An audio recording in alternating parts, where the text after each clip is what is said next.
It's 10 minutes past 8. Let's talk with the co-leader of the Green Party, Russel Norman, with us this morning. Good morning, Russell. Morning, Ramo. And first up on our agenda this morning is fracking. A UK study into hydraulic fracturing has found that the process has caused small earthquakes near Blackpool last year. However, it will not cause damaging tremors, so therefore they're given the green light to fracturing, hydraulic fracking in the UK. Sounds like it's safe enough, Russell. Let's roll it out here in New Zealand even further.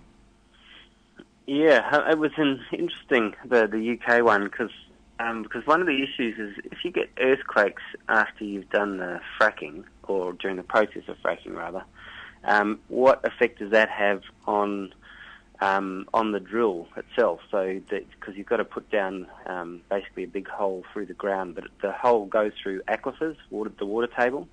And so how do you protect the water table? And the only way you can protect the water table is if you make sure that the casing around the drill is absolutely secure.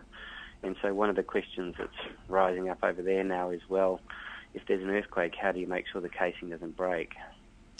What do we know about the chemicals used in hydraulic fracturing in New Zealand? Because I was talking about this yesterday, about the UK study, and someone said, oh, look, don't worry about those chemicals. You'd find more harmful ones in your kitchen. Is that right? Well, I don't think I'd say that. No. I mean, there's been what's happened. First of all, it was very hard to get a list of the chemicals because the companies wouldn't release them. And then there's been a release of some of the chemicals in it, and some of them are quite toxic, and some of them aren't. And it's just a question of they're just pumping lots of them down underground, and some of them find their way back up again, and some of them find their way into the water table. So, I mean, that's the problem in the States, which is why it's so controversial over there. In the meantime, though, there's this plant that's up and operating in the Waikato that we've only just heard about yesterday. Solid Energy has a plant where they're turning coal into gas. $22 million underground coal gasification plant that's been operational since Thursday and is expected to run for up to 18 months. Bit of an experiment there. They don't really do this very much anywhere else in the world. Any concerns about that one?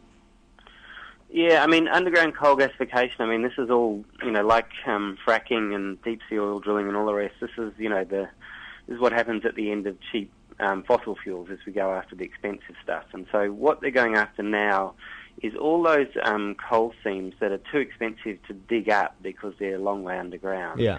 And so the question is, well, how do you use them if that's what you want to do? And so you stick a couple of pipes into them and essentially set them on fire underground.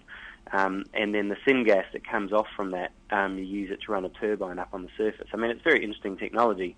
The problem is that it's actually the drill sets get very, very hot because, like with fracking, essentially it's just the pressure that causes the problems with the casing and the water pollution.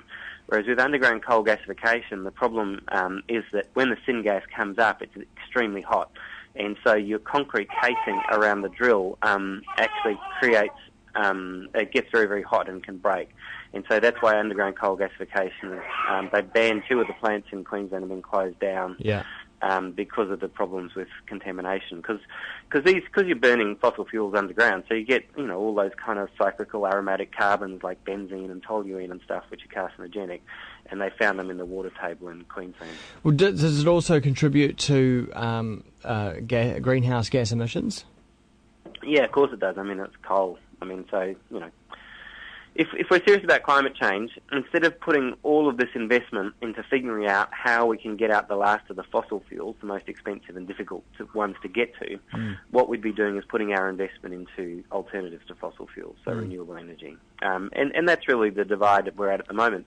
Because as the price of oil goes up and up, it gets economic to go after these really difficult to get at remnant fossil fuels.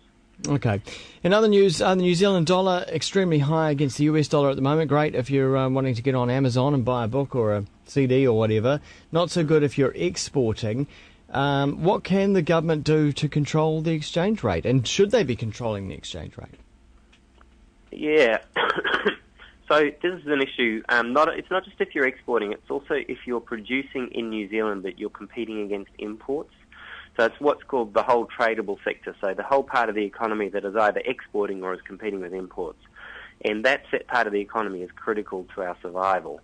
And so when our exchange rate gets really high, the cost of imports becomes really cheap, and so it starts to wipe out businesses in New Zealand, and exporting becomes very difficult as well.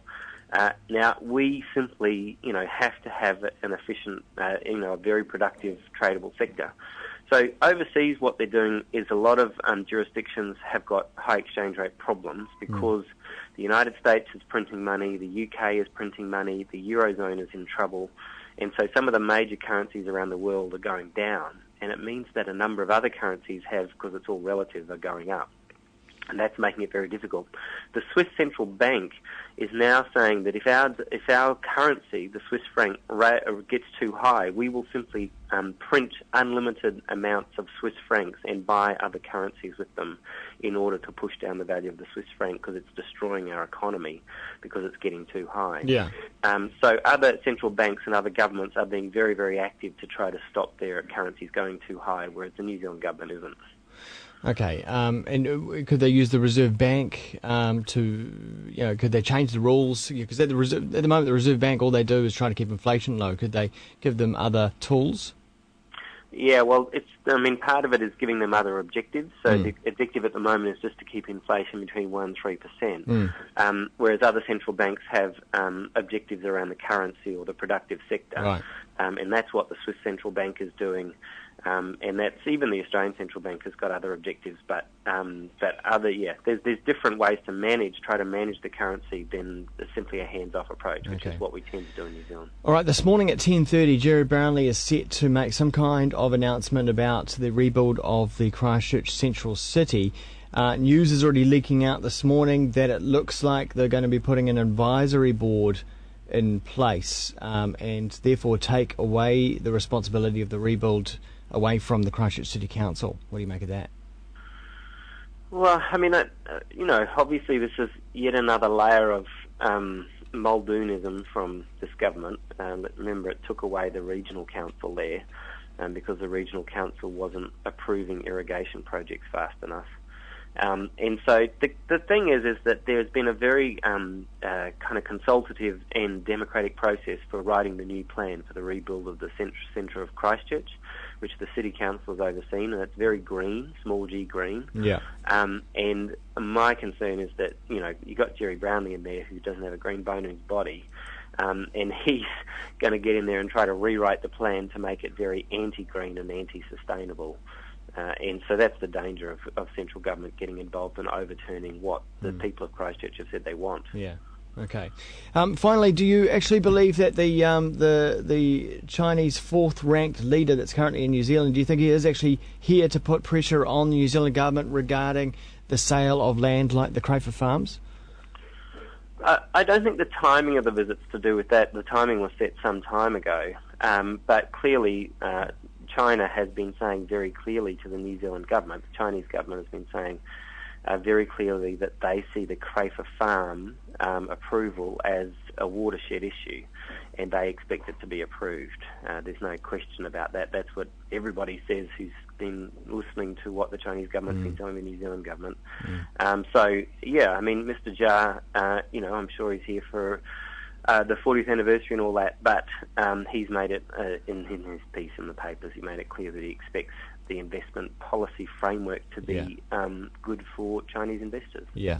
And actually, just finally, also news this morning that, because John Key's over in Jakarta at the moment, and I think someone there asked him about these Sky City Pokies, and he has come out now and said that it was actually his idea. In fact, Sky City didn't approach him. He approached Sky City and said, hey, look, we want to build this convention centre. How about we give you some pokies?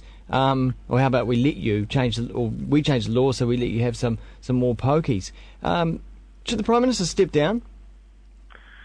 The Prime Minister is just, it's hard to fathom why the Prime Minister would do that if that's right, because, these things just cause harm. There's no upside to this. It's not like problem gambling is an incidental affected the gambling industry. It's central to the business case.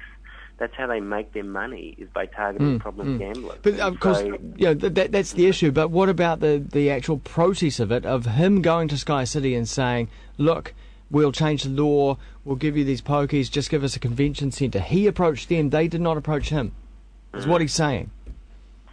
It's, I'd have to have a look into it, Wemo, but it sounds pretty disgusting. Pretty dodgy, right?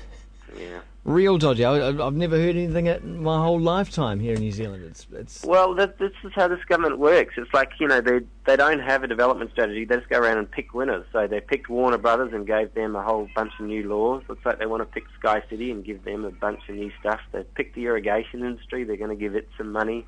And now they picked mining for fossil fuels. So, that's what they do for economic development. Because we don't consider New Zealand to be a corrupt country, but if something like that happened in another country, it probably would be called corruption, looking from outwards looking in.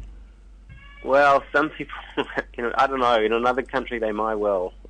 We need to have a look at it and see what he's done. All right, Russell Norman, thanks very much for your time this morning. Cheers.